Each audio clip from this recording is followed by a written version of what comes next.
The blood on Tobias Zimmerman's hands was still warm when she stumbled into the trading post at Jackson, Wyoming, her dress torn and her face streaked with dirt and tears that cut clean lines through the grime.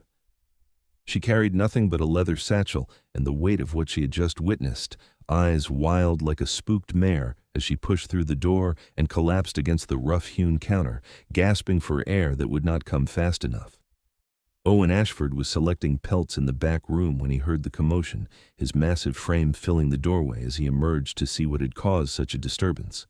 At 6 feet 4 inches tall, with shoulders broad as an axe handle and arms thick with corded muscle from years of trapping in the high country, he was not a man easily moved by much, but something about the woman's terror struck him differently. Her auburn hair had come loose from its pins, cascading over shoulders that shook with silent sobs, and when she lifted her face to look at him, he saw eyes the color of new spring grass, bright with fear and something else he could not quite name. "Help me," she whispered, and those 2 words changed everything. The trading post owner, a weathered man named Samuel, who had seen his share of trouble in these parts, came around the counter with a tin cup of water. "What happened, miss? Are you hurt?" Tobias took the water with trembling hands, gulping it down before she could speak. "They killed him. They killed my brother. We were coming through the pass from Idaho territory when the bandits attacked our wagon. Thomas tried to fight them off, but there were too many." Her voice cracked on her brother's name, and fresh tears spilled down her cheeks. "I ran. God help me, I ran and left him there." Owen moved closer, his boots heavy on the wooden floor. Up close, he could see she was young, perhaps 22 or 23, with delicate features that spoke of an easier life than what Wyoming territory offered in this year of 1872. "Where exactly did this happen?" "About 15 miles north, near Spread Creek. They took everything. Our horses, our supplies, all the money we had saved to start fresh here." She looked up at Owen with those devastating green eyes.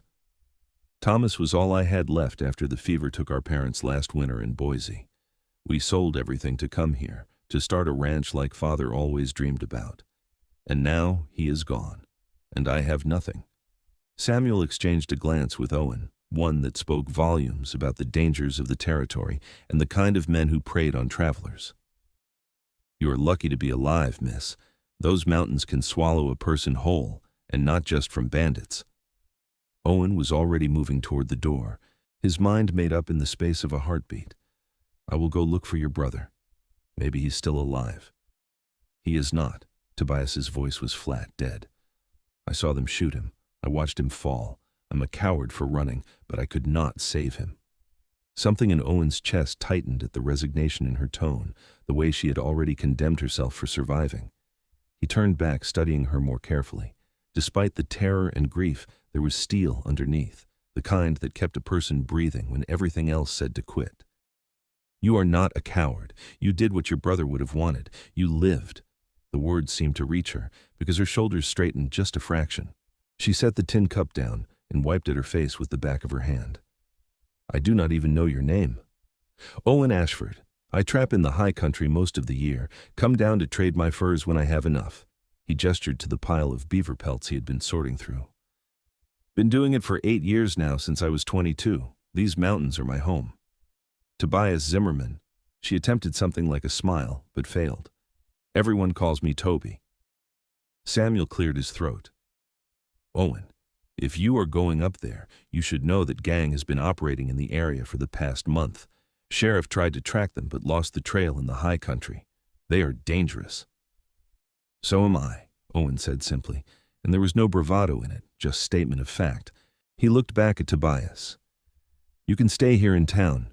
Samuel's wife runs a boarding house. You will be safe there while I retrieve your brother's body for proper burial." "No." The word came out sharper than she intended. "I am going with you. I will not hide in town while someone else cleans up my mess.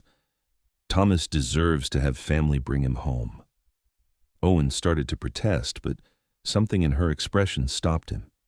He recognized that look. It was the same one he had worn 8 years ago when he left civilization behind, the look of someone who had nothing left to lose and everything to prove. "It will not be easy. The ride is hard, and what we find will not be pleasant. I know. She straightened further, squaring her shoulders despite the way her hands still trembled. But I am going. With or without you. He studied her for a long moment, weighing the stubbornness in her jaw against the practical concerns of taking a grieving woman back into dangerous territory. Finally, he nodded once. We leave in an hour. You will need better clothes than that dress. Samuel, you have any spare trousers and a shirt that might fit her? By the time Owen had gathered his supplies and saddled his big roan stallion, Tobias had transformed from a refined young woman in a torn dress to something that better fit the rough country. The trousers were too big and had to be cinched with a belt, and the flannel shirt hung loose on her frame, but she moved with more confidence in the practical clothes. Samuel had also provided a wide-brimmed hat to protect her face from the sun and a canteen that she wore across her body. Owen gave her his spare horse, a steady mare named Bess, who had carried him through more than one tight situation. She is reliable. Stay close and do what I say when I say it. These mountains do not forgive mistakes. They rode out of Jackson as the afternoon sun climbed higher, heading north along the Snake River before turning east into the mountains. Owen set a pace that was fast but sustainable, his eyes constantly scanning the terrain with the practiced awareness of a man who had survived alone in the wilderness for years. Tobias followed without complaint, though he could see the grief and exhaustion written in every line of her body. For the first hour, they rode in silence, broken only by the sound of hooves on dirt and the occasional call of a hawk overhead. The landscape opened up around them, vast and beautiful, and utterly indifferent to human suffering. Towering peaks still capped with snow, despite the late summer season, rose in the distance, and dense stands of lodgepole pine covered the lower elevations like a dark green blanket. Finally, Tobias spoke.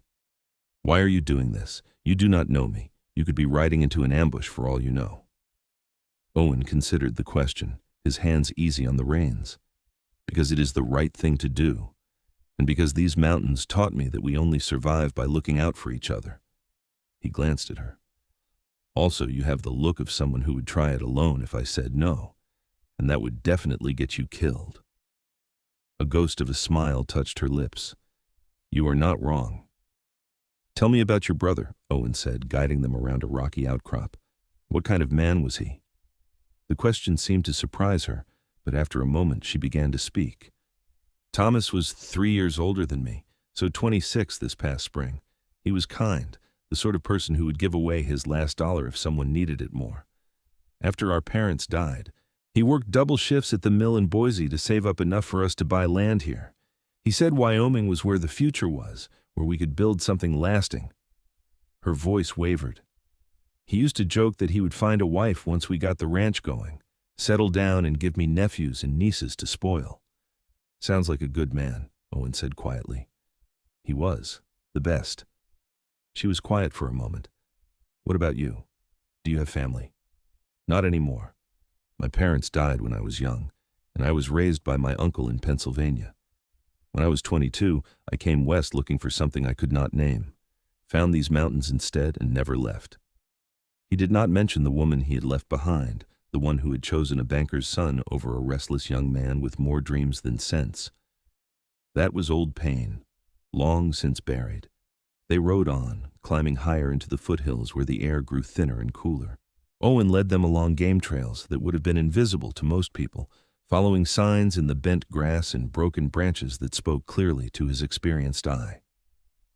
The sun began its descent toward the western peaks, painting the sky in shades of gold and orange. As they neared the area where Tobias had said the attack occurred, Owen slowed their pace, his body tense and alert. He had his rifle across his saddle now, thumb on the hammer, ready for trouble. Stay behind me, he murmured. If I tell you to run, you run and do not look back. Understand? She nodded, her face pale but determined. They found the wagon first, or what remained of it. The bandits had stripped it of anything valuable and pushed it off the trail, where it lay on its side like the carcass of some great beast. Supplies were scattered across the ground, torn open and discarded. Owen dismounted and studied the scene with a tracker's eye, reading the story in the disturbed earth and the patterns of destruction. There were 5 of them, he said, pointing to the different boot prints. They came from upslope, probably had been watching you for a while before they struck. knew exactly what they were doing. Tobias had dismounted as well, standing frozen as she looked at the remnants of everything she and her brother had owned, her hands clenched into fists at her sides. Where is he? Owen had already spotted the dark stain on the ground 20 feet from the wagon. He moved toward it, dreading what he would find, but when he reached the spot there was only blood and disturbed earth. No body.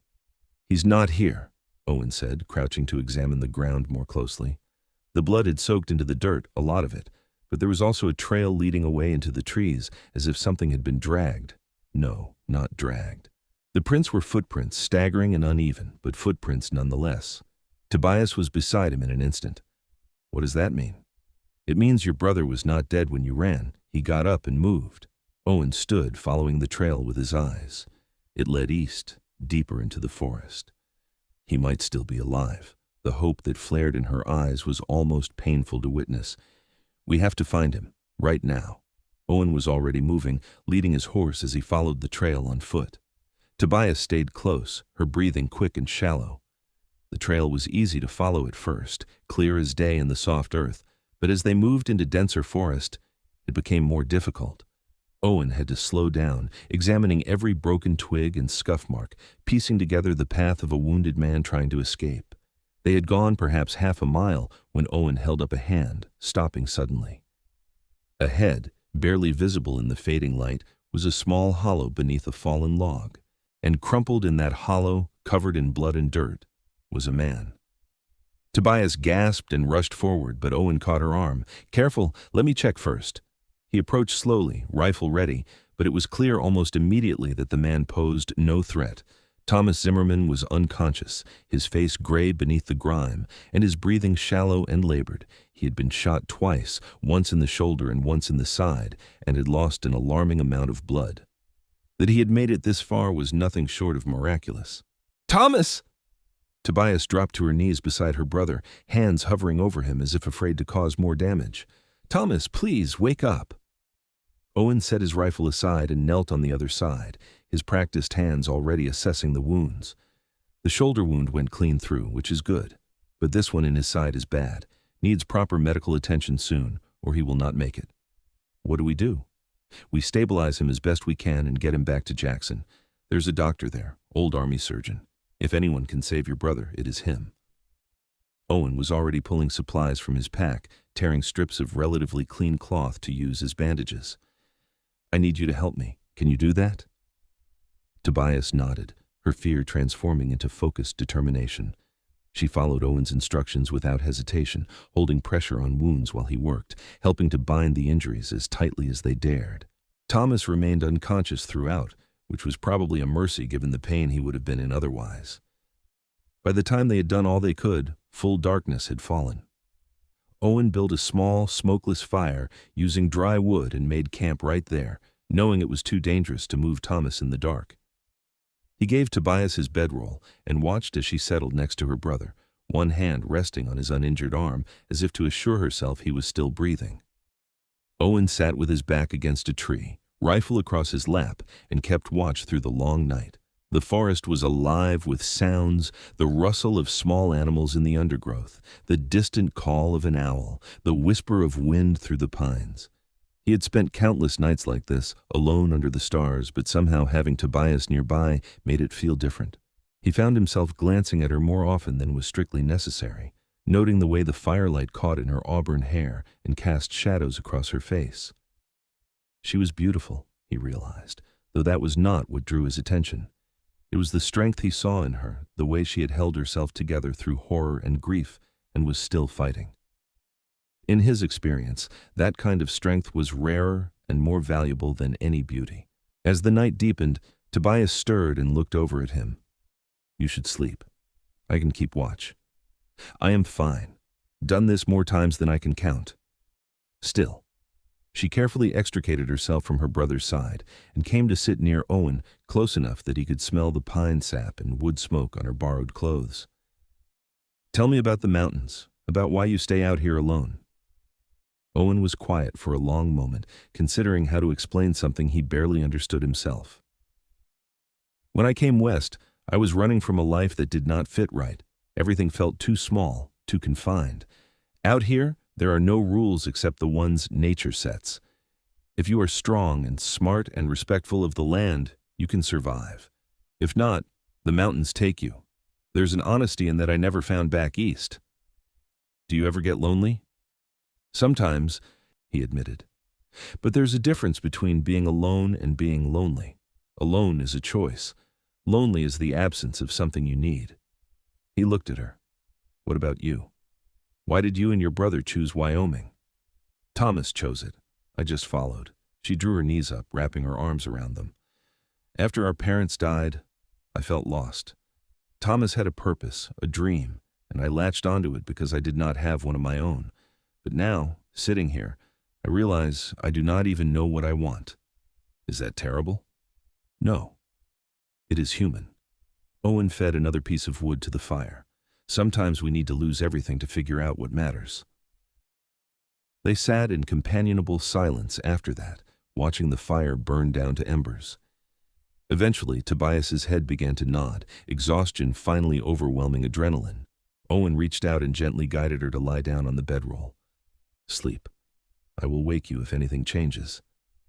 She looked up at him with those green eyes, now soft with fatigue. Thank you, Owen, for everything. We are not out of this yet. Save your thanks for when your brother is safe. But she was already asleep, her breathing evening out into the steady rhythm of deep rest. Owen pulled his spare blanket over her and returned to his post, settling in for the remainder of the night. Thomas woke briefly just before dawn, his eyes fluttering open with a confused, pain-filled groan. Owen was at his side immediately, offering water from his canteen. Easy, you are safe. Your sister is here. Toby? Thomas's voice was barely a whisper. Tobias jolted awake and scrambled over. I am here, Thomas. I am here. Thought I was dead, Thomas managed. Saw them shoot you. I got away, and I found help. She looked at Owen with gratitude shining in her eyes. Owen saved us both. Thomas's gaze shifted to Owen, trying to focus. Thank you, he breathed. Then his eyes rolled back and consciousness fled again. He will slip in and out like that, Owen said. But the fact that he woke at all is a good sign. We need to move now, get him to the doctor before infection sets in. They fashioned a travois using branches and Owen's oiled canvas tarp, creating a makeshift stretcher that could be dragged behind one of the horses. It was not comfortable, but it was the best they could do. They secured Thomas to it as gently as possible and began the long, careful journey back to Jackson. The trip that had taken them a few hours the day before now stretched into most of the day as they picked their way down the mountain, Owen leading the horse pulling the travois, while Tobias rode beside her brother, monitoring his condition. Every jostle and bump made her wince, but Thomas remained unconscious, perhaps his body's way of protecting him from the pain. They reached Jackson in the late afternoon, and Owen led them straight to the doctor's house on the edge of town. Dr. Marcus Fletcher was a gruff man in his 60s, with hands that still moved with surgical precision despite his age. He took one look at Thomas and began barking orders, enlisting Owen's help in carrying the injured man inside and onto the examination table. You two, out, Fletcher commanded as he began cutting away Thomas's makeshift bandages. I will do what I can, but no promises. He has lost a lot of blood, and I will not know the extent of internal damage until I open him up. Tobias hesitated, reluctant to leave her brother, but Owen gently guided her outside. Let the man work. He knows what he's doing. They sat on the porch of the doctor's house as the sun sank lower, neither speaking. Owen could see the tension in every line of Tobias's body, the way she twisted her hands together and stared at the closed door, as if she could will her brother to survive through sheer force of determination. He is going to die, is he not? She said finally, her voice hollow. You do not know that. Fletcher is patched up worse. I have seen it. But you cannot promise me he will live. Owen met her eyes. No, I cannot promise that. But I can promise you that we did everything possible to give him a chance. The rest is up to him, and whatever higher power you believe in. She nodded slowly, accepting the hard truth of it. They settled into silence again, but after a few minutes she spoke. Will you stay? Until we know. I understand if you need to go. You've already done more than anyone could ask. The truth was, Owen had supplies waiting back at his cabin, traps that needed checking, a dozen practical reasons to head back into the mountains. But looking at Tobias, seeing the fragile hope and fear warring in her expression, he found he could not imagine leaving. "I will stay." Relief washed over her face. "Thank you." The surgery took 3 hours. When Dr. Fletcher finally emerged, his apron was covered in blood and his face was drawn with exhaustion. "He is alive," he said, and Tobias nearly collapsed with relief. But it was close. The bullet in his side nicked his liver. "I have done what I can, but the next few days will be critical. If infection sets in or he starts bleeding internally again, there's nothing more I can do." "Can I see him?" "He is unconscious and will be for a while. But yes, come in. Just do not disturb him." Tobias followed the doctor inside, and Owen trailed after, feeling oddly out of place in the clinical environment. Thomas lay on a proper bed now, deathly pale beneath clean white bandages, but his chest rose and fell with steady breaths. Tobias pulled a chair close and took her brother's hand, settling in for what Owen suspected would be a long vigil. Fletcher pulled Owen aside. "Someone needs to make sure she eats and sleeps. She looks ready to collapse herself." "I will see to it," Owen promised. He convinced Tobias to come to the boarding house for a proper meal, only after assuring her repeatedly that Fletcher would send word immediately if there was any change. The boarding house was run by Samuel's wife, Margaret, a motherly woman in her 50s who took one look at Tobias and immediately began fussing over her like a hen with a lost chick. "You poor dear. You have been through hell and back, have you not? Come sit, I will get you something hot to eat and a room where you can rest properly." Owen ate dinner with Tobias in the common room, noting how she mechanically consumed the stew and bread without seeming to taste any of it. Her mind was clearly still with her brother, but at least she was eating. When Margaret showed her to a small but clean room upstairs, Tobias turned to Owen. "Where will you stay?" "I have a camp up in the high country, but I will be around town for a few days. Need to finish my trading anyway." It was not entirely a lie, though he had planned to head back immediately before all this happened. "You know where to find me if you need anything." She caught his hand as he turned to go, her fingers surprisingly strong as they wrapped around his. "I mean it, Owen, thank you. I do not know how I can ever repay you. You do not owe me anything." But he did not pull his hand away immediately, struck by the warmth of her touch and the way her eyes held his. For a moment something passed between them, a connection he did not have words for. Then he gently extracted his hand and tipped his hat. "Get some sleep. Tomorrow will be easier." Over the next week, Owen found himself spending more time in Jackson than he had in the previous year combined. He told himself it was practical, that he was simply waiting to make sure Thomas pulled through before heading back to his trap lines. But the truth was more complicated, and it centered on an auburn-haired woman who spent her days at her brother's bedside and her evenings walking through town with Owen, talking about everything and nothing. Thomas's condition improved slowly but steadily. The fever that Fletcher had warned about never materialized, and by the 4th day he was awake for longer periods, weak but lucid. Tobias's relief was palpable, the tight worry in her face easing into something closer to hope. During one of those evening walks, Tobias and Owen found themselves at the edge of town, looking out at the mountains painted gold by the setting sun. "I need to start thinking about what comes next," Tobias said quietly. "Thomas will not be able to travel for weeks, maybe months. And even when he recovers, we have nothing. No money, no supplies, no wagon." "What do you want to do?" Owen asked. She was quiet for a long moment. "I do not know. The ranch was Thomas's dream, not mine. But we have no way to make it happen now anyway." She looked at him. "What would you do?" "I would figure out what matters most and build from there." He picked up a sturdy branch that had fallen from a nearby aspen, testing its weight and balance. "In the mountains, you learn to carry only what you need. Everything else is just burden." Tobias took the branch from him, running her fingers along its smooth surface. "That is easier said than done when you have spent your whole life carrying other people's dreams. Then maybe it is time to figure out your own." She looked at him with an expression he could not quite read. "And if I do not know what that is yet?" "Then you have time to figure it out. Your brother is going to recover. You are both alive. Everything else can wait." On impulse, Tobias pulled a small knife from her pocket. One Owen recognized as having been in the supplies Fletcher had taken from Thomas's effects. Before he could ask what she was doing, she began to carefully carve into the branch, her tongue caught between her teeth in concentration. "What are you doing?" Owen asked, moving closer to watch. "Something I should have done days ago." She worked carefully, creating letters in the smooth wood. O.A. Owen's initials. "You carried us when we could not walk. You brought my brother back from the edge of death. You have been kinder to strangers than most people are to family." She looked up at him, and her eyes were bright. "I want you to have something to remember us by. I know it is not much, but—" Owen took the branch from her, studying the carved initials. They were simple but clear, made with care. Something warm unfurled in his chest, an emotion he had not felt in years. "It is more than enough," he said quietly. "Thank you." They stood there as darkness gathered, the walking stick between them like a bridge connecting two very different worlds.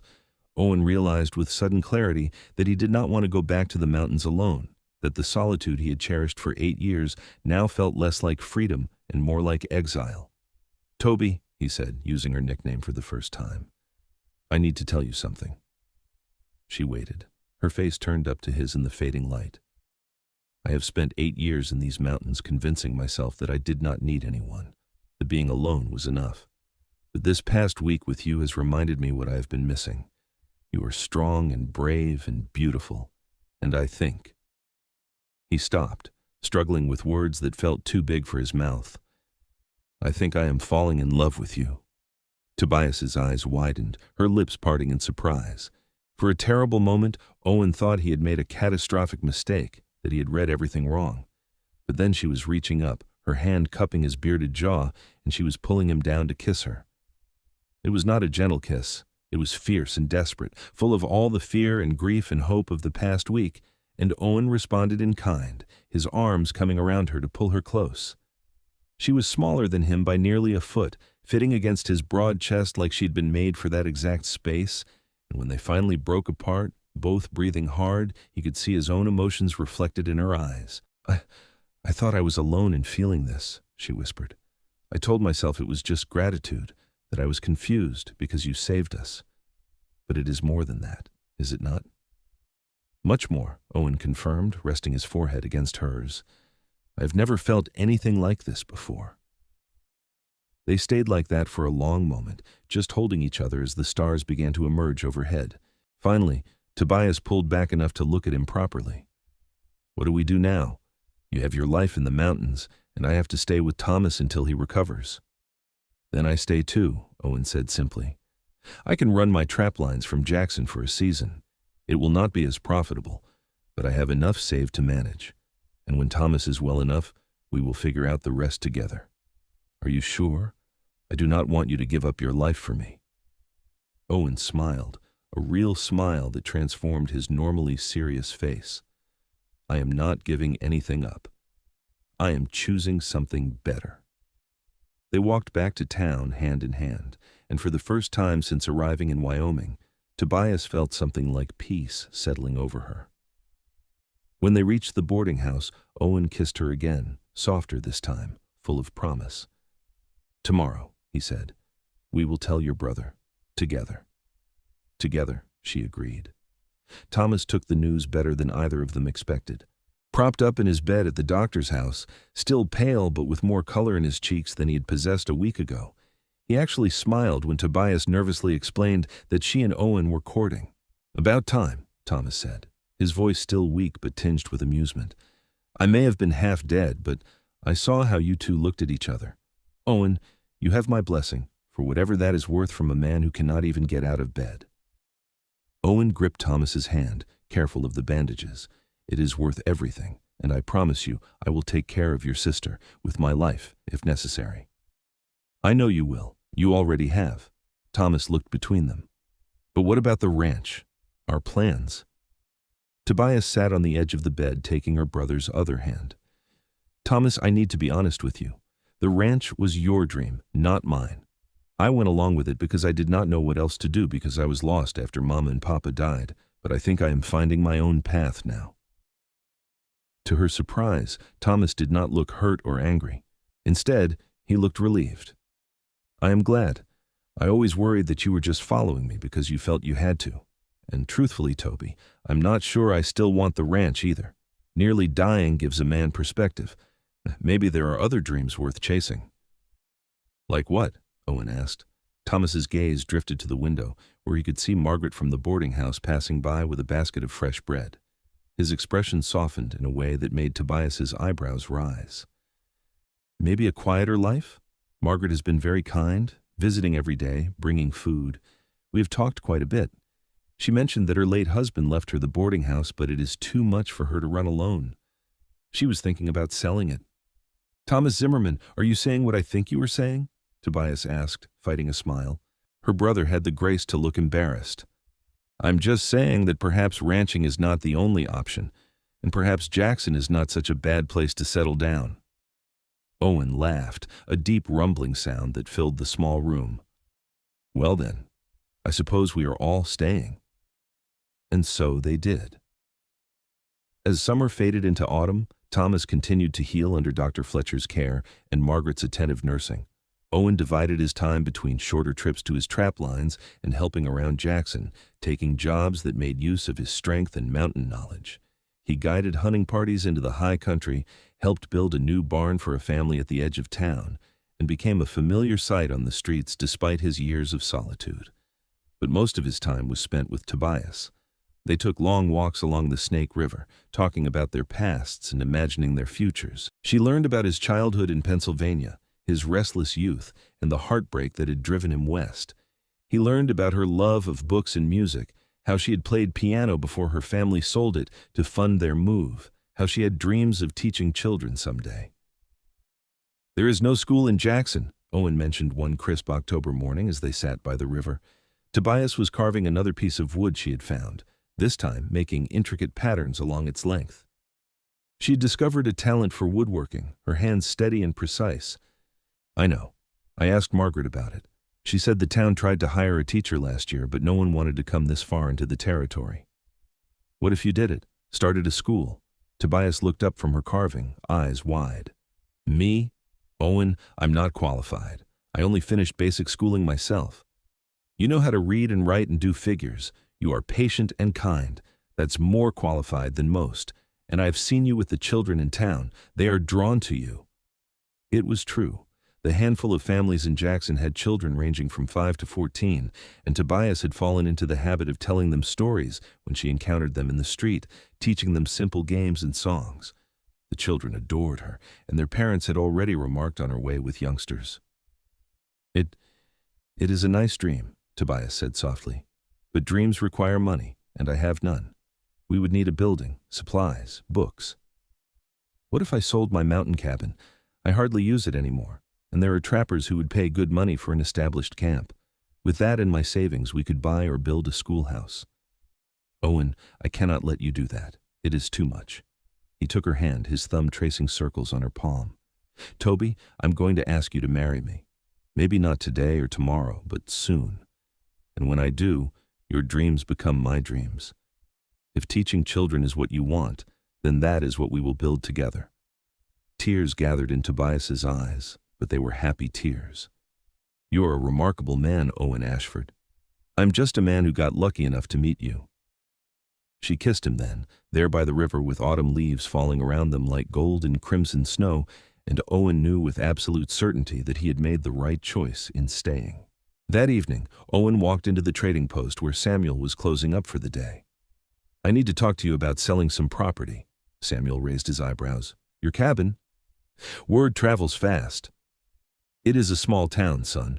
Also, Margaret may have mentioned something about a certain school teacher and a mountain man planning a future together. Samuel grinned.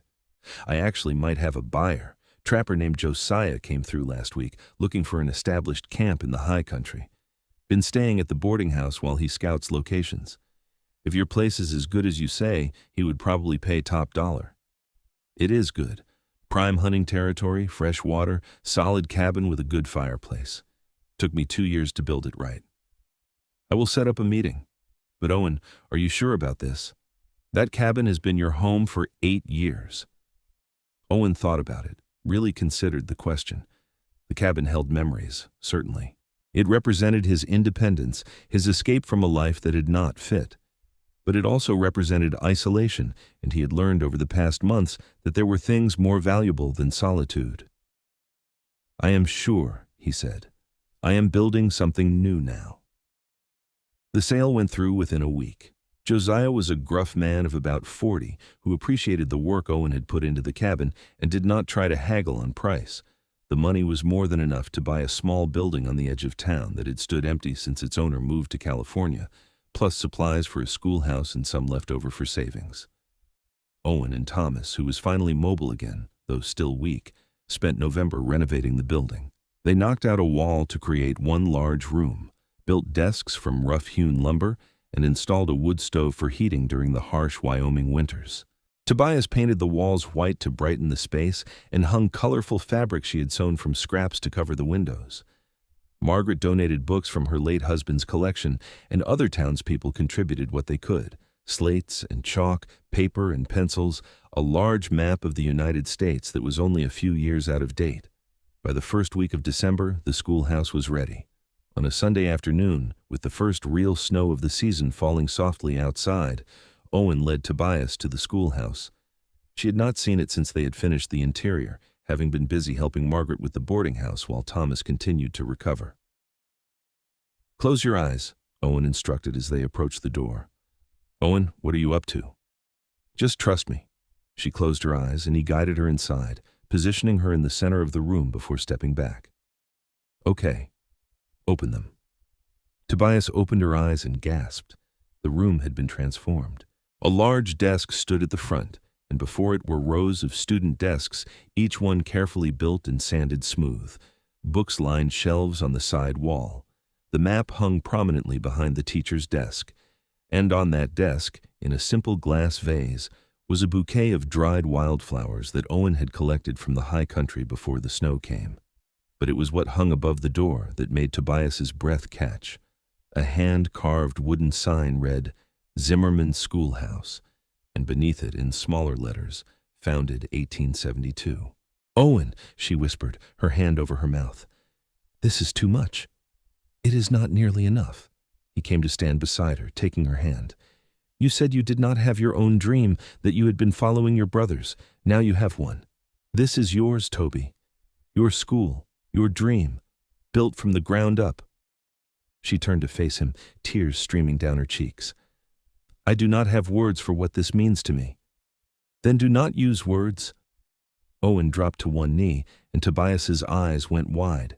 From his pocket, he pulled a simple gold ring that had belonged to his mother, the only thing of value he had brought west with him all those years ago. "Tobias Zimmerman, you walked into that trading post 4 months ago and changed my entire world. You are brave and strong and kind, and I want to spend every day of my life making you as happy as you have made me. Will you marry me?" "Yes," she said without hesitation. "Yes, absolutely yes." He slipped the ring onto her finger, and it fit perfectly, as if it had been waiting all this time for the right person. Then he stood and kissed her, and Tobias thought her heart might burst from the sheer joy of it all. They were married 2 weeks later in a simple ceremony at the small church in Jackson. Thomas gave his sister away, still leaning heavily on a cane, but standing tall and proud. Margaret stood as Tobias's witness, and Samuel stood for Owen. It seemed as if the entire town turned out for the wedding, cramming into the small church to witness the union of the mountain man and the woman who had tamed his wandering heart. Tobias wore a dress that Margaret had helped her sew from blue calico, simple but beautiful, and she carried a bouquet of pine branches tied with a white ribbon, since flowers were scarce in December. Owen wore his best clothes, which meant clean trousers and a white shirt under his leather vest, his long hair tied back and his beard neatly trimmed. When the preacher pronounced them husband and wife, Owen kissed Tobias with a tenderness that made several of the women in attendance sigh with happiness. They walked out of the church into a world transformed by fresh snow, the mountains gleaming white in the distance, and began their life together. They moved into a small house that Samuel helped them find, 2 rooms and a loft, but cozy and well-built. It was not much, but it was theirs. Owen worked various jobs around town, while Tobias prepared to open the school in January. Thomas, now fully recovered, had indeed pursued his interest in Margaret, and the whole town watched with amusement as the younger man courted the widowed boarding house owner with a determination that rivaled his previous dreams of ranching. The walking stick that Tobias had carved with Owen's initials held a place of honor by their front door. Owen carried it with him every day, whether he was heading to the lumber mill where he had taken a job or going hunting in the foothills to provide meat for their table. The stick became as much a part of him as his rifle or his hat, and people in Jackson began to recognize him by it. On a January morning, crisp and cold, Tobias opened the doors of her schoolhouse for the first time. 8 children arrived that first day, ranging from 6-year-old Emily Turner to 13-year-old Marcus Green. They sat nervously at their desks, eyeing their new teacher with a mixture of curiosity and skepticism. Tobias stood before them, her heart hammering, wondering if she was really capable of this. Then she saw Owen standing in the doorway, leaning on his walking stick with that carved OA, and he gave her a smile that said he believed in her completely. That was all she needed. "Good morning, students," she said, her voice steady. "My name is Mrs. Ashford, and I am very happy to meet all of you. This year, we are going to learn reading, writing, arithmetic, and geography. But more than that, we are going to learn how to think, how to question, and how to dream. Because dreams are what built this town, and dreams are what will carry you forward into your own futures." The children sat up a little straighter, drawn in by her conviction. And just like that, Tobias Zimmerman Ashford became a teacher. The months that followed were among the happiest of Owen's life. He fell into a rhythm that felt right in a way his solitary years never had. Mornings were spent at the lumber mill, his strength and experience with trees making him valuable to the operation. Afternoons, he often stopped by the schoolhouse to repair whatever small things had broken or to bring firewood for the stove. Evenings were spent at home with Tobias, listening to her talk about her students' progress, helping her plan lessons, and simply enjoying the pleasure of domestic life. He still went into the mountains occasionally, taking short hunting trips to keep their larder stocked, but he always hurried back. The solitude that had once called to him now felt empty compared to the warmth of his wife's smile. Spring arrived with a rush of melting snow and wildflowers, and with it came news that made Tobias both nervous and excited. She was pregnant. Owen's reaction was everything she could have hoped for. He picked her up and spun her around their small kitchen, laughing with pure joy, before gently setting her down and immediately worrying that he had been too rough. "I'm not made of glass," she teased, touching his face, "but I am glad you are happy." "Happy does not begin to cover it, Toby. We are going to be parents." The pregnancy progressed easily, and Tobias taught through the spring term with her belly growing rounder by the week. The children in her class were excited about their teacher's baby, the younger ones asking innocent questions that made Tobias blush and laugh. She closed the school for summer in June, planning to reopen in September after the baby came.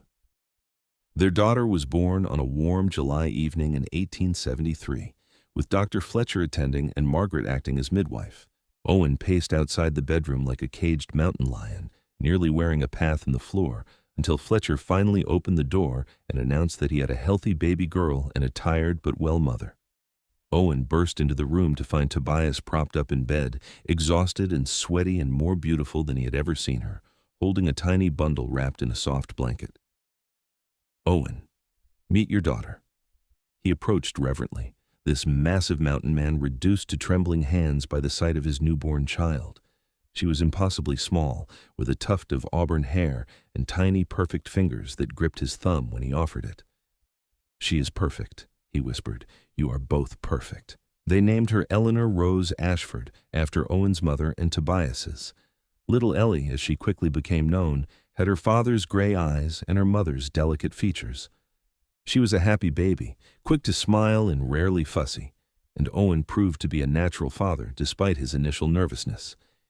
He would carry Ellie in one arm while doing chores with the other, talking to her constantly as if she could understand every word. "She's going to grow up thinking all men are 7 feet tall and made of solid muscle," Tobias joked one afternoon, watching her husband play with their 6-month-old daughter. He was lying on the floor, letting Ellie pull on his beard, his face creased in a grin. "Could do worse," Owen rumbled. "At least she will have high standards." That winter, Thomas and Margaret were married in a quiet ceremony, surprising exactly no one. Thomas moved into the boarding house, taking over much of the physical labor from Margaret and proving to have a head for the business side of things. The arrangement worked beautifully, and it was not long before they were talking about expanding, maybe adding a restaurant to serve the increasing number of people passing through Jackson. Owen's walking stick with the carved initials remained his constant companion. He had long since memorized every curve and grain of the wood, the way it fit perfectly in his hand, the smooth indentation where Tobias's knife had marked his initials. It became a symbol around town, this mountain man with his carved stick, and children would run up to him on the street, knowing he always had time for a story or a game. As the years passed, the Ashford family grew. A son, Oliver Thomas Ashford, was born in 1875, named for his father and uncle. He had Owen's build from the start, big and solid, even as a baby. Then came twin daughters in 1877, named Violet and Rose, who kept their parents exhausted and entertained in equal measure. The schoolhouse thrived under Tobias's care. She had proven to be an exceptional teacher, firm but kind, demanding but fair. Students who had been barely literate when they started could read and write proficiently by the time they finished. Several went on to pursue higher education in larger cities, always crediting Mrs. Ashford with giving them the foundation to succeed. Jackson itself was growing, evolving from a rough frontier town into a proper community. More families arrived, drawn by the beauty of the land and the opportunities in ranching and timber. With growth came challenges, but also progress. A proper sheriff's office was established, the church added a bell tower, a hotel went up across from the boarding house, which Thomas and Margaret now owned outright. Through it all, Owen carried his walking stick. It became weathered over the years, the wood taking on a darker patina from the oils of his hand, but the carved initials remained clear, OA. He often ran his thumb over them absently while thinking, an unconscious gesture that made Tobias smile whenever she caught him doing it. "You still carry that thing everywhere," she said one evening in the summer of 1880. They were sitting on their porch watching their children play in the yard. Ellie, now 7, was helping Oliver catch fireflies while the twins toddled after them on unsteady legs. After all these years. Owen looked at the stick, really looked at it, seeing not just wood but a timeline of their life together. "Of course I do. This stick represents the moment I knew my life had changed forever. The moment you carved my initials into it, you carved yourself into my heart. I cannot imagine being without either one." Tobias leaned against his shoulder, and they sat in comfortable silence, watching their children and counting their blessings. "Do you ever miss it?" she asked quietly. "The mountains? The solitude?" "No," Owen said without hesitation. "I visit the mountains when I hunt, and that is enough. This is my home now. You and these children are my whole world. Everything I was looking for when I came west 8 years before I met you, I found in you." That autumn, tragedy struck when a fire broke out at the lumber mill where Owen worked. Owen was one of the first to respond, organizing the men into bucket brigades and personally going into the burning building to ensure no one was trapped inside. He found young Marcus Green, who had taken a job at the mill after finishing school, unconscious from smoke inhalation. Owen carried him out just as a portion of the roof collapsed, barely escaping in time. Marcus survived thanks to Owen's quick action, but Owen himself suffered burns on his arms and back. Dr. Fletcher, now in his 70s but still sharp, treated the wounds and ordered strict rest, which Owen bore with ill grace. Tobias nursed him with patience and love, changing his bandages and scolding him whenever he tried to do too much too soon. "You are not invincible," she said firmly one day when she caught him trying to chop wood despite his injuries. "I know you are strong, Owen Ashford, but you are also mortal, and I would very much like to keep you around for a long time, so sit down and let your body heal." He sat, chastened, and watched as she chopped the wood herself with efficient strokes. His wife had grown strong over the years, capable in ways that continued to surprise and delight him. "You are magnificent," he said. She paused, wiping sweat from her brow. "What?" "I said you are magnificent. I love you, Toby, more than I can ever express." Her expression softened. "I love you too, which is why I need you to stop being so reckless. We have 4 children who need their father." 5, Owen said. Tobias froze. What? You heard me. He grinned, despite the pain from his burns.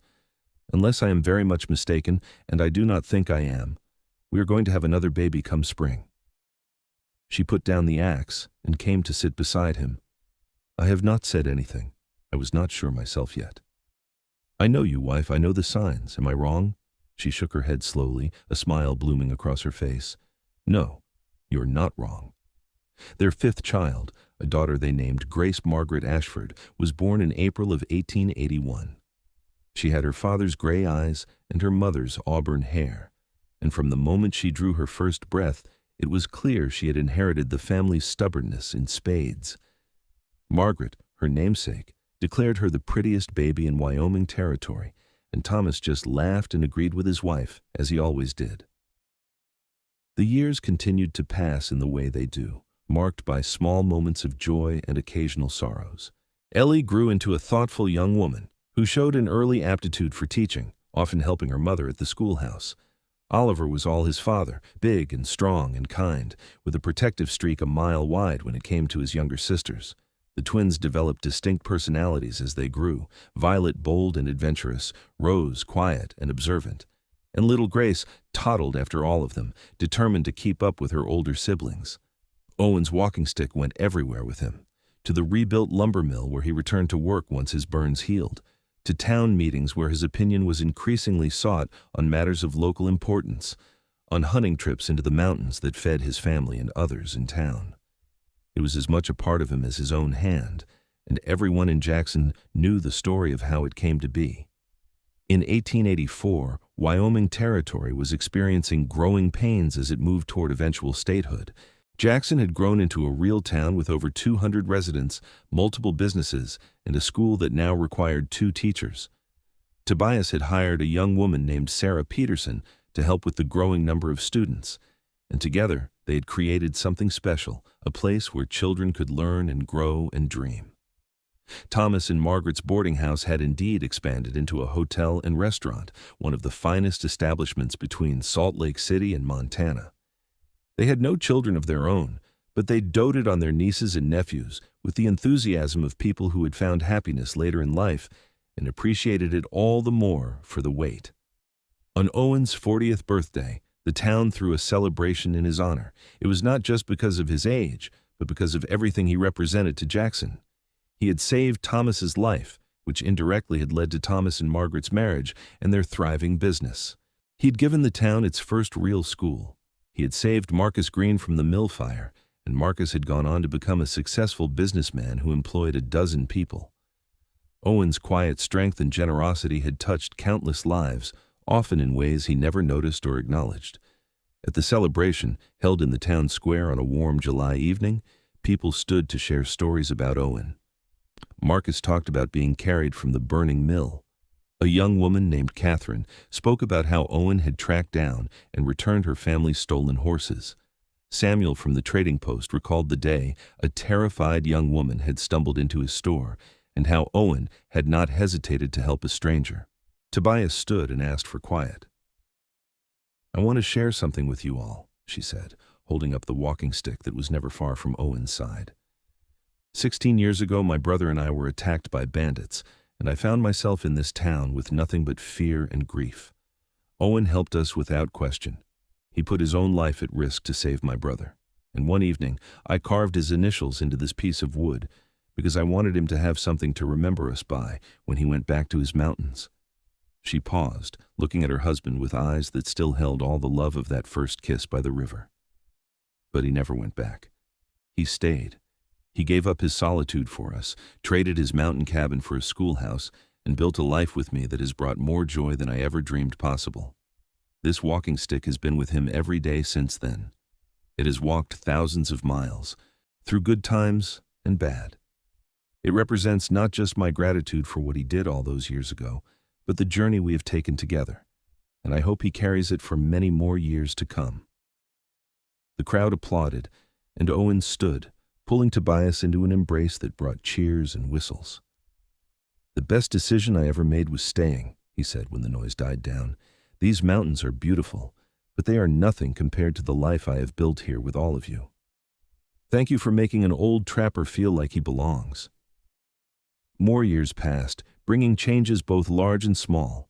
Wyoming achieved statehood in 1890, and Jackson celebrated with a week-long festival. The school added a third teacher. Owen became a member of the town council, his wisdom and fairness making him a natural choice for leadership. Their children grew and began making their own paths in the world. Ellie, at 19, was teaching at the school alongside her mother and had caught the attention of a young lawyer who had recently moved to Jackson from Denver. Oliver, at 17, was working at the mill and learning the business, already showing the same strength and character as his father. The twins, now 13, were inseparable and both showed promise as students. And Grace, at 11, was already declaring her intention to become a doctor like Fletcher, who had become a mentor to the bright young girl. Through all of it, Owen carried his walking stick. The carved initials were now worn smooth by thousands of touches, but still visible if you knew where to look. The wood itself had taken on an almost glassy finish from years of handling, and there were small marks and nicks that told their own stories, battle scars from a well-lived life. On their 20th wedding anniversary in December of 1892, Owen and Tobias returned to the spot by the river where he had first confessed his love. The trees were bare now, and snow covered the ground, but the river still flowed, its sound a constant companion to memory. 20 years, Tobias said, tucked against Owen's side for warmth. Sometimes it feels like yesterday that I carved that walking stick. Other times it feels like we have always been together. Both are true, Owen said. That is the mystery of love, I think. It is always new and always eternal at the same time. He looked down at her, this woman who had transformed his entire world. Thank you for saying yes all those years ago. Thank you for asking. They stood together in the snow, listening to the river and the wind through the pines, the walking stick planted firmly in the ground beside them like a third partner in their union. Above, stars began to emerge in the darkening sky, the same stars that had witnessed their first kiss in this very spot 2 decades earlier. As they walked back toward town, Owen leaned heavily on his stick. His body was beginning to show the wear of a hard life, joints that ached in cold weather, scars from various injuries over the years. But his heart was full, his purpose clear. He had lived well, loved deeply, and built something lasting. The years continued their inevitable march. Owen turned 50 in 1894, still strong but moving with the careful deliberation of a man who understood his own limits. He had stepped back from the harder labor at the mill, taking on more of a supervisory role that made use of his experience without taxing his body as much. Tobias, at 47, had silver threading through her auburn hair, but her eyes were as bright and her spirit as fierce as the day he had first met her. She still taught, though she relied more and more on her assistant teachers and on Ellie, who had proven to be every bit as gifted an educator as her mother. Their children had begun to scatter, as children do. Ellie married her lawyer, David Henderson, in a beautiful spring wedding and moved to his practice in a nearby town, though she visited often. Oliver had married Catherine, the girl whose horses Owen had once recovered, and they were building a house on land just outside Jackson. The twins were courting twin brothers, which everyone found both amusing and appropriate, and Grace had left to attend medical school in Philadelphia, determined to return as a fully qualified doctor. Through all these changes, Owen carried his walking stick. It had become as essential to him as breathing, not just for the physical support it increasingly provided, but for the connection it represented to the moment that had changed everything. In the spring of 1899, Owen fell ill with pneumonia. It started as a simple cold that would not shake, then deepened into something more serious. Dr. Fletcher, now in his 80s but still practicing, did everything he could, but Owen's lungs had been compromised by the smoke from the mill fire years earlier, and the infection hit him hard. Tobias nursed him with fierce determination, refusing to accept that this was anything more than a temporary setback. She sat by his bed day and night, forcing him to drink water and broth, reading to him from his favorite books, telling him about everything happening in town as if the normalcy of it could pull him back to health. On the 3rd week of his illness, Owen woke in the middle of the night to find Tobias asleep in the chair beside his bed, her hand clutching his. The walking stick leaned against the wall within easy reach, as it always was. In the moonlight streaming through the window, he could just make out the carved initials, still visible after all these years. He thought about that day by the river when Tobias had carved those letters, how young and uncertain they had both been. He thought about the life they had built together, the children they had raised, the love that had sustained them through joy and hardship. And he thought that if this was his time, he could accept it, because he had lived fully and well, held nothing back, regretted nothing. But it was not his time. By the 4th week, Owen turned the corner. The fever broke, and though he was weak as a kitten, Dr. Fletcher declared him out of danger. Tobias cried with relief, and Owen held her as tightly as his depleted strength allowed, murmuring promises that he was not leaving her yet, not by a long shot. His recovery was slow. For the first time in his life, Owen felt truly old. His body had betrayed him in ways it never had before, leaving him frustrated and humbled. But with Tobias's patient help, he regained his strength bit by bit. And the first time he could walk more than a few steps, he reached for his walking stick, feeling more whole the moment his hand closed around the familiar wood. "I thought I was going to lose you," Tobias said that day, watching him take careful steps around their bedroom with the stick for support. "Not yet," Owen promised. "We have more years in us still." And they did. Owen never regained the full strength of his youth, but he adapted. He walked more slowly now, relying heavily on the walking stick that had once been symbolic, but was now genuinely necessary. He had to give up work entirely, living on the savings they had accumulated over the years and the help of their children, who made sure their parents wanted for nothing. But his mind remained sharp, and his days were full. He spent time with his grandchildren, who had begun to arrive with regularity. Ellie had 3 children, Oliver had 4, and even the twins, married to their twins, had started families. Grace returned from Philadelphia as Dr. Grace Ashford and opened a practice in Jackson, becoming the first female doctor in the region and a source of immense pride to her parents. Owen told stories to his grandchildren about the old days, about trapping in the mountains and meeting their grandmother, about building the school and the town they now called home. And always, always, he had his walking stick with him, that piece of carved aspen with the worn initials that represented everything good in his life. In 1905, Thomas passed away peacefully in his sleep at the age of 65. He had lived to see Jackson grow into a thriving town, had built a successful business with the woman he loved, and had been a devoted brother and uncle. His funeral was attended by the entire town, and Owen delivered the eulogy, speaking of the man he had found dying in the forest all those years ago and who had become one of his closest friends. Margaret followed Thomas less than a year later, dying of a broken heart according to Fletcher, though officially it was her heart that had finally given out.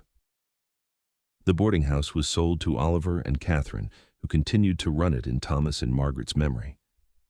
Tobias grieved deeply for her brother and sister-in-law, but she found comfort in Owen's steady presence and in the family they had built. They were great-grandparents now, with a sprawling family tree that included dozens of descendants, all of them touched by the love story that had begun with a carved walking stick. On a warm September afternoon in 1910, Owen sat on the porch of their home with Tobias beside him. He was 76 years old now, his hair completely white, his body stooped with age, but his eyes still clear and aware. The walking stick rested against his chair, within easy reach as always. "I was thinking," he said, watching children play in the yard. Not their children anymore, those were all grown, but great-grandchildren visiting for the day. "About the first time I saw you. How you burst into the trading post covered in dirt and fear, and something in my chest just knew. Do you think that is how love works? That we know immediately, even if we cannot admit it to ourselves?" Tobias took his hand, her own fingers marked by age and work, but still capable, still strong. "I think love works differently for everyone. But for us, yes. I think we knew. I think we recognized something in each other that had been missing from our lives. I love you, Toby. I have never loved anything or anyone the way I love you. I know, and I love you just the same. Always have, from that moment by the river when you said you were falling for me. Maybe even before." They sat in comfortable silence, the kind that comes from 40 years of marriage and understanding that transcends words. A breeze rustled through the trees, carrying the scent of pine and the promise of autumn. Owen reached for his walking stick, running his thumb over the initials that had been his constant companion for nearly 4 decades. "This stick," he said quietly. "When I die, I want it with me. Burned on my funeral pyre or buried in my coffin, I do not care which, but it stays with me. It is part of who I am." "Owen." "I am serious, Toby. Promise me. This stick is the physical representation of our love. It goes where I go, even into death." She squeezed his hand, tears gathering in her eyes, though she tried to hold them back. "I promise." Owen lived for another 5 years, defying expectations and holding on with the same stubbornness that had kept him alive in the high country for all those years. He saw Grace marry a fellow doctor and move back to Jackson permanently. He danced, slowly and carefully, at the wedding of his youngest grandchild. He held his first great-great-grandchild, a tiny boy named Owen Thomas, in his honor. But in the winter of 1915, Owen's strength finally began to fade in earnest. He had just turned 81, and his body was simply worn out from a lifetime of use. Dr. Grace, his daughter, explained gently that his heart was giving up, that there was nothing to be done except make him comfortable. Owen accepted the news with the same calm he had faced every other challenge in his life. "I have had a good run," he told his family gathered around his bed. All his children, many of his grandchildren, Grace standing by with her medical bag even though they all knew there was nothing more medicine could offer. Tobias sat beside him as she had for the past 4 decades, holding his hand and refusing to let go even as the world blurred through her tears. "You cannot leave me," she whispered. "I do not know how to be without you." "You are the strongest person I have ever known," Owen said, his voice weak but certain. "You will be fine. You have our children and grandchildren. You have the school and your students. You have a full life, and I expect you to live it." "It will not be full without you." He smiled, that gentle expression that had always transformed his rugged face. "I will be with you. Every time you see the mountains, every time you walk past that schoolhouse, every time you look at our children, I will be there." His gaze moved to the walking stick, which leaned against the wall beside his bed as it always had. "Remember your promise?" "I remember." "Good." His eyes were growing heavy, his breathing more labored. "I love you. Tobias Zimmerman. Ashford, you were the best thing that ever happened to me." "And you were mine," she said, her voice breaking. "I love you, Owen. I will love you until my own last breath and beyond." He squeezed her hand one final time, a gesture that held 43 years of love and partnership and shared dreams. Then, surrounded by family and holding tight to the woman who had been his whole world, Owen Ashford closed his eyes and let go. The funeral was held 3 days later, on a clear winter morning. The entire town of Jackson turned out, along with people from neighboring communities who had known Owen or been touched by his generosity over the years. The church could not hold everyone, so the service was moved outdoors despite the cold. Grace delivered the eulogy, speaking of her father's strength and kindness, his devotion to family, and the countless lives he had touched. Oliver spoke of the lessons Owen had taught about hard work and integrity. Ellie read a poem about mountains and permanence and love that outlasts mortality. But it was Tobias who had the final word. She stood before the assembled crowd, tiny and frail but with steel in her spine, and held up the walking stick that had been Owen's constant companion. 43 years ago, I carved my husband's initials into this piece of wood," she said, her voice carrying clearly in the cold air. "I did it to thank him for saving my life and my brother's life. I never imagined then that this simple gesture would become the symbol of our entire life together." Owen carried this stick every single day from that moment until the day he died. Through work and rest, through joy and sorrow, through raising our children and building our home. It was always with him. She paused, looking down at the stick, at the worn initials that had been touched thousands of times by the hands she loved. "He asked me to make sure it went with him into death, and I will honor that request. But before I do, I want everyone here to see it, to touch it, to remember that the greatest things in life are often the simplest. Love, partnership, devotion. These are not grand gestures or complicated philosophies. They are daily choices, made over and over, to stand beside someone and weather whatever comes together. She laid the walking stick gently on Owen's casket, and the sound of wood touching wood seemed to echo in the silence. Goodbye, my love. Thank you for giving me a life beyond anything I could have dreamed. I will see you again when my own time comes. Owen was buried in the Jackson Cemetery overlooking the town he had helped build, with his walking stick laid beside him as promised. The grave marker was simple.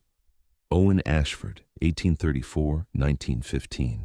Beloved husband, father, friend. The mountains gave him solitude. Love gave him home. Tobias returned to the house they had shared, and though it was filled with children and grandchildren offering comfort, it felt empty in a way it never had before. She found herself reaching for Owen's presence in 100 small ways, turning to share something funny only to remember he was not there, setting the table for two before catching herself. But she did not break. Owen had been right about her strength. She continued teaching at the school twice a week, though most of the actual instruction was handled by younger teachers now. She spent time with her family, watching the generations grow and thrive. And every week, she visited Owen's grave, sitting beside the marker and telling him about everything happening in their family and in town. Grace delivered twins last night, she would say. A boy and a girl, can you imagine? Oliver has officially expanded the hotel, adding a whole new wing.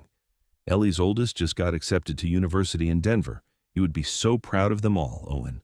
They are everything we hoped they would be and more. She lived for another 3 years, her body slowly failing but her mind remaining sharp until the end. In the spring of 1918, as the world was embroiled in a terrible war, but Jackson remained relatively peaceful, Tobias woke one morning feeling that her time had come. She was 85 years old, had lived a long and full life, and was ready to rest. She called her children to her bedside, all of them now in their 40s and 50s with families of their own. I want to be buried next to your father, she said clearly. And I want you to know that I have no regrets. My life with Owen was everything I could have wanted. Loving him and being loved by him was the greatest gift I ever received. Dr. Grace held her mother's hand. We know, Mama. Everyone knows. You two were legendary. Tobias smiled. Not legendary. Just two people who chose each other every single day. That's all love really is in the end. A choice you make over and over to stay, to fight for each other, to build something together. She died peacefully that afternoon with all her children around her, slipping away as gently as falling asleep. Her funeral was as well attended as Owen's had been, a testament to the impact she had made on Jackson through her school and her kindness over the decades. She was laid to rest beside Owen, their markers standing side by side overlooking the town. Her epitaph read, Tobias Zimmerman, Ashford, 1833-1918, beloved wife, mother, teacher. She taught children to read and mountains to bloom.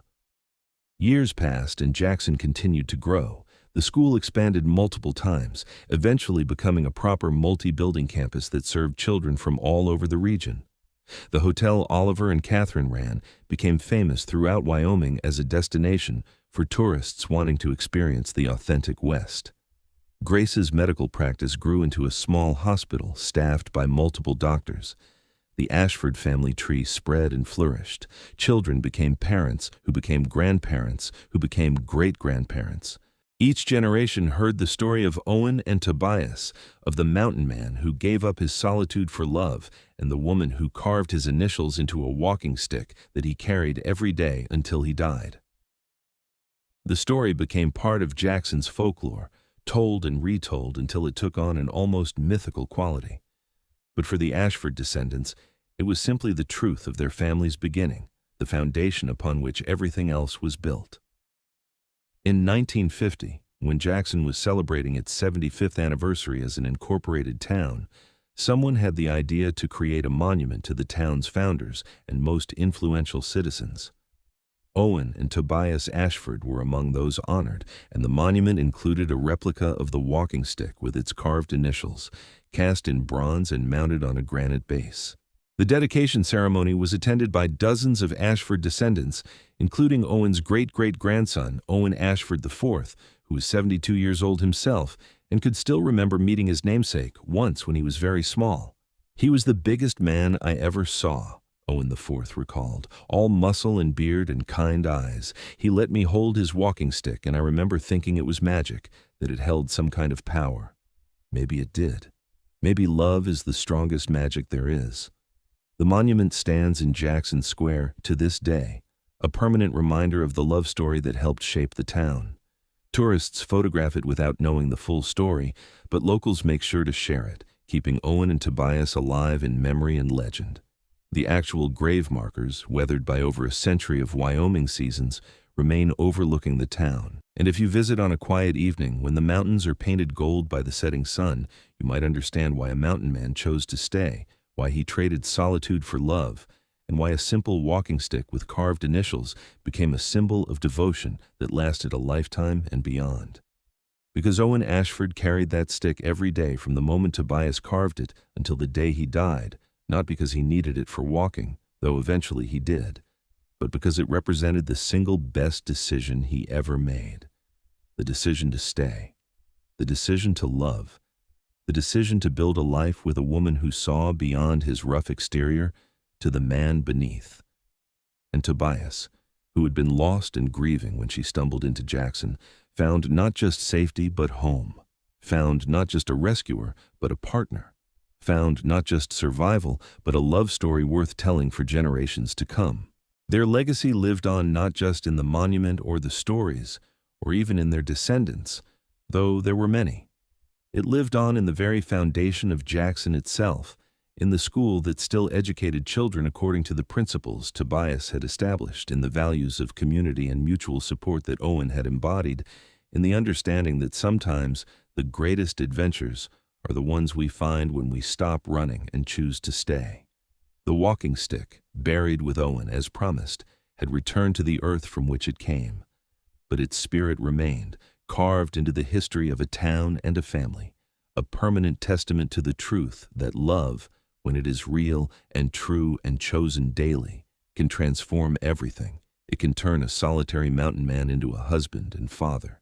It can turn a frightened young woman into a respected teacher and pillar of the community. It can build schools and businesses and families that flourish for generations, all from a simple piece of carved wood and the two people who understood what it represented. In the end, that was the real story.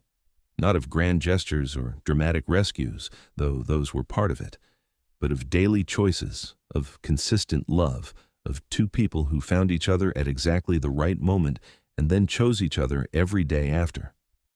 Of a man who carried a walking stick not because he was sentimental, though he was, but because every time he felt the carved initials beneath his thumb, he remembered the moment his life changed, the moment a woman saw him as worth staying for, the moment he became not just a mountain man, but Tobias's husband, a father, a member of a community, a man with roots as deep as the pines that covered the mountains he loved.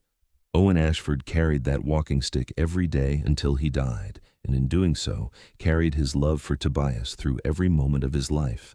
And that, more than anything else, was the truest measure of a life well lived. Not in what you accomplish or acquire, but in how faithfully you love the people who matter most. The story of Owen and Tobias Ashford ended as all stories must, with death and grief and the inevitable passage of time. But it also continued in every generation that followed, in every couple who chose to stay when leaving would have been easier, in every act of love and devotion that built something lasting. And high in the mountains above Jackson, where Owen had once trapped and lived alone, the aspens still grew straight and true, their wood perfect for carving, waiting for the next love story to begin.